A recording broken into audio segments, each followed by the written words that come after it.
Gerbiama pirmininkė, ponios ir ponai, Kinijos politika Afrikoje kelia didelį pavojų darniam Afrikos šalių vystymuisi.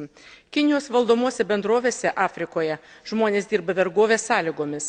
Kinija teikia Afrikos diktatoriams politinę bei finansinę paramą ir plečia karinį bendradarbiavimą su Afrikos režimais. Sudanas, Zimbabvė yra pagrindiniai ginklų iš Kinijos importuotojai. Kinija siūlo Afrikos valstybėms didžiulės paskolas be jokių skaidrumo sąlygų, tuo skatindama ir taip jau egzistuojančią plataus masto korupciją Afrikos valstybių valdžios sluoksniuose. Kinija iš Afrikos neteisėtai importuoja medieną bei dramblio kaulą, taip darydama žalą Afrikos aplinkai. Esant tokiai situacijai, ES vystomojo bendradarbiavimo politika nepasiekia savo tikslų. Todėl noriu paraginti ES siekti, kad Kinija susietų investicijas su pagarba žmogaus teisėms bei gerų valdymų, kad sustabdytų bet kokią prekybą ginklais su tomis Afrikos valstybėmis, kuriuose vyksta arba kuriuose tikėtina vyks konfliktai ir karai.